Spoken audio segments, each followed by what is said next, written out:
जय श्री कृष्णा मित्रों, प्रभु की कृपा आप सब पर बनी रहे। साथियों, दूसरे अध्याय में अभी तक हमने जाना कि भगवान श्री कृष्ण ने अर्जुन को शरीर की नश्वरता और आत्मा की अमरता के बारे में बताया। फिर भगवान ने अर्जुन को धर्म और कर्तव्य का पाठ पढ़ाया। अब श्री कृष्ण अर्जुन को कर्म और योग के बारे में बता रहे हैं। तो चलिए अर्जुन के साथ हम भी कर्मों को समझते हैं और ज्ञान की इस यात्रा में आगे बढ़ते हैं। द्वितीय अध्याय, श्लोक संख्या 51। कर्मजं बुद्धि युक्ता ही फलम त्यक्त्वा मनीषिणः जन्मबंध विनिर्मुक्तः पदम गच्छन्त्यनामयम्। अर्थात इस तरह भगवत भक्ति में लगे रहकर बड़े बड़े ऋषि मुनि अथवा भक्तगण अपने आप को इस भौतिक संसार में कर्म के फलों से मुक्त कर लेते हैं। इस प्रकार वे जन्म मृत्यु के चक्र से छूट जाते हैं और भगवान के पास जाकर उस अवस्था को प्राप्त करते हैं जो सारे दुखों से परे है। इसका तात्पर्य यह है कि मुक्त जीवों का संबंध उस स्थान से होता है जहाँ भौतिक कष्ट नहीं होते। भागवत के 10वें अध्याय में कहा गया है, जिसने उन भगवान के चरण कमल रूपी नाव को ग्रहण कर लिया है जो दृश्य जगत के आश्रय हैं और मुकुंद नाम से विख्यात हैं, अर्थात मुक्ति के दाता हैं, उसके लिए यह भव सागर गोकुल में समाये जल के समान है। उसका लक्ष्य परम पद्म है, अर्थात वह स्थान जहाँ भौतिक कष्ट नहीं है या कि वैकुंठ है। वह स्थान नहीं जहाँ पद पद पर संकट हों। अज्ञानवश मनुष्य यह समझ नहीं पाता कि भौतिक जगत ऐसा दुखमय स्थान है जहाँ पद पद पर संकट हैं। केवल अज्ञानवश अल्पज्ञानी पुरुष यह सोचकर कि कर्मों से वे सुखी रह सकेंगे, सकाम कर्म करते हुए स्थिति को सहन करते हैं। उन्हें यह ज्ञात नहीं है कि इस संसार में कहीं भी कोई शरीर दुखों से रहित नहीं है। संसार में सर्वत्र जीवन के दुख यानी कि जन्म, मृत्यु, बुढ़ापा और बीमारियां विद्यमान हैं। किंतु जो अपने वास्तविक स्वरूप को समझ लेता है और इस प्रकार भगवान की स्थिति को समझ लेता है, वही भगवान की प्रेमा भक्ति में लगता है। फलस्वरूप वह वैकुंठ लोक जाने का अधिकारी बन जाता है, जहाँ ना तो भौतिक कष्टमय जीवन है, ना ही काल का प्रभाव तथा मृत्यु है। अपने स्वरूप को जानने वाले का अर्थ है भगवान की अलौकिक स्थिति को भी जान लेना। जो भ्रमवश यह सोचता है कि जीव की स्थिति तथा भगवान की स्थिति एक समान है, उसे समझो कि वह अंधकार में है और स्वयं भगवत भक्ति करने में असमर्थ है। वह अपने आप को प्रभु मान लेता है और इस तरह जन्म मृत्यु की पुनरावृत्ति का पथ चुन लेता है। किंतु जो यह समझते हुए कि उसकी स्थिति सेवक की है, अपने को भगवान की सेवा में लगा देता है, वह तुरंत ही वैकुंठ लोक जाने का अधिकारी बन जाता है। भगवान की सेवा कर्मयोग या बुद्धि योग कहलाती है, जिसे स्पष्ट शब्दों में भगवत भक्ति कहते हैं। द्वितीय अध्याय, श्लोक संख्या 52। यदा ते मोहकलिलं बुद्धिर्व्यतितरिष्यति तदा गन्तासि निर्वेदं श्रोतव्यस्य सूत्रस्य च। अर्थात जब तुम्हारी बुद्धि मोह रूपी सघन वन को पार कर जाएगी तो तुम सुने हुए या सुनने योग्य सबके प्रति अन्यमनस्क हो जाओगे। इसका तात्पर्य यह है कि भगवत भक्तों के जीवन में ऐसे अनेक उदाहरण प्राप्त हैं जिन्हें भगवत भक्ति के कारण वैदिक कर्मकांड से विरक्ति हो गई। जब मनुष्य श्री कृष्ण को तथा उनके साथ अपने संबंध को वास्तविक रूप में समझ लेता है तो वह सकाम कर्मों के अनुष्ठानों के प्रति पूर्णतया अन्यमनस्क हो जाता है, भले ही वह अनुभवी ब्राह्मण क्यों ना हो। भक्त परंपरा में महान भक्त तथा आचार्य श्री माधवेंद्रपुरी का कहना है, हे मेरी त्रिकाल प्रार्थनाओं तुम्हारी जय हो, हे स्नान तुम्हें प्रणाम है, हे देव पितृगण अब मैं आप लोगों के लिए तर्पण करने में असमर्थ हूँ। अब तो जहाँ भी बैठता हूँ यादव कुलवंशी कंस के हंता श्री कृष्ण का स्मरण करता हूँ और इस तरह मैं अपने पापमय बंधन से मुक्त हो सकता हूँ। मैं सोचता हूँ कि यही मेरे लिए पर्याप्त है। वैदिक रस्में तथा अनुष्ठान यथा त्रिकाल संध्या, प्रातःकालीन स्नान, पितृतर्पण आदि नवदीक्षितों के लिए अनिवार्य हैं। किंतु जब कोई पूर्णतया कृष्ण भावना भावित हो और कृष्ण के दिव्य प्रेम भक्ति में लगा हो तो वह इन विधि विधानों के प्रति उदासीन हो जाता है, क्योंकि उसे पहले ही सिद्धि प्राप्त हो चुकी होती है। यदि कोई परमेश्वर कृष्ण की सेवा करके ज्ञान को प्राप्त होता है तो उसे शास्त्रों में वर्णित विभिन्न प्रकार की तपस्याएं तथा यज्ञ करने की आवश्यकता नहीं रह जाती।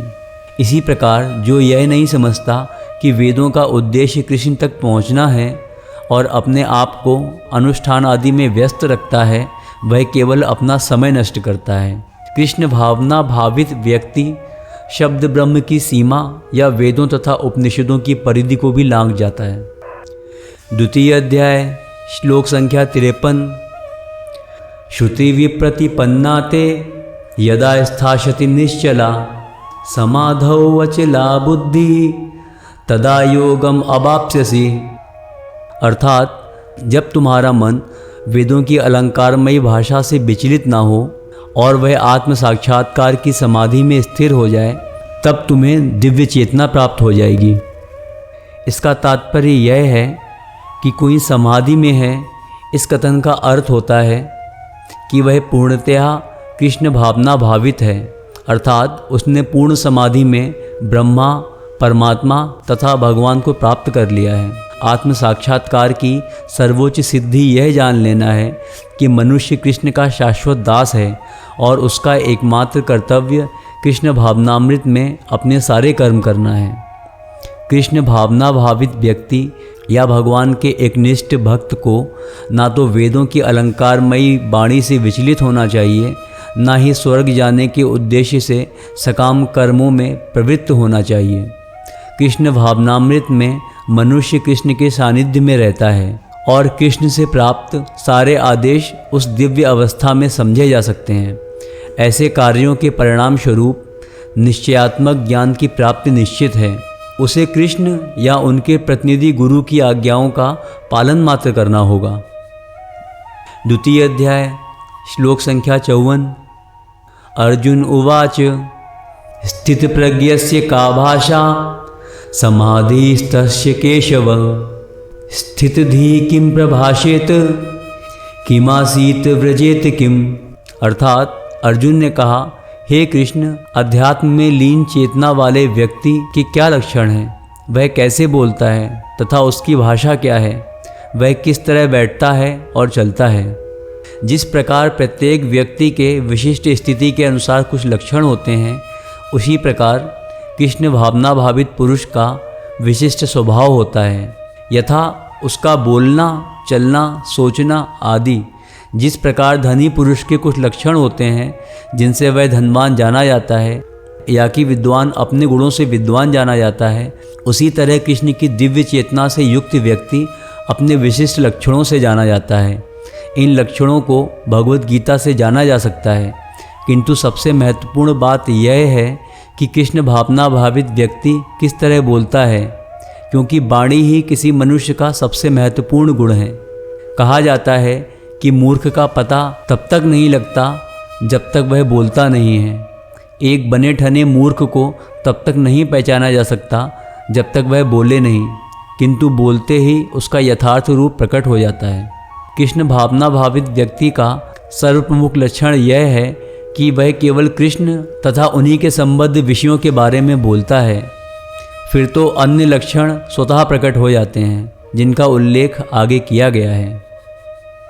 द्वितीय अध्याय श्लोक संख्या 55। श्री भगवान उवाच प्रजहाति यदा कामान सर्वान् पार्थ मनोगतान् आत्मन्येवात्मना तुष्टः स्थित प्रज्ञस्तदोच्यते। अर्थात भगवान ने कहा, हे पार्थ, जब मनुष्य मनोधर्म से उत्पन्न होने वाली इंद्रिय तृप्ति की समस्त कामनाओं का परित्याग कर देता है और जब इस तरह से विशुद्ध हुआ उसका मन आत्मा में संतोष प्राप्त करता है, तो वह विशुद्ध दिव्य चेतना को प्राप्त कहा जाता है, अर्थात स्थित प्रज्ञ कहा जाता है। इसका तात्पर्य यह है कि श्रीमद् भागवत में पुष्टि हुई है कि जो मनुष्य पूर्णतः कृष्ण भावना भावित या भगवत भक्त होता है, उसमें महर्षियों के समस्त सद्गुण पाए जाते हैं, किंतु जो व्यक्ति अध्यात्म में स्थित नहीं होता उसमें एक भी योग्यता नहीं होती, क्योंकि वह अपने मनोधर्म पर ही आश्रित रहता है। फलतः यहाँ यह ठीक ही कहा गया है कि व्यक्ति को मनोधर्म द्वारा कल्पित सारी विषय वासनाओं का त्याग करना होता है। कृत्रिम साधन से इनको रोक पाना संभव नहीं, किंतु यदि कोई कृष्ण भावनामृत में लगा हो तो सारी विषय वासनाएं स्वतः बिना किसी प्रयास के दब जाती हैं। अतः मनुष्य को बिना किसी झिझक के कृष्ण भावनामृत में लगना होगा, क्योंकि यह भक्ति उसे दिव्य चेतना प्राप्त करने में सहायक होगी। अत्यधिक उन्नत जीवात्मा यानी महात्मा अपने आप को परमेश्वर का शाश्वत दास मानकर आत्मतुष्ट रहता है। ऐसे आध्यात्मिक पुरुष के पास भौतिकता से उत्पन्न विषय वासना फटक भी नहीं पाती। वह अपने को निरंतर भगवान का सेवक मानते हुए सहज रूप में सदैव प्रसन्न रहता है। इस वीडियो में यहीं तक, शेष चर्चा आगे। राधे राधे।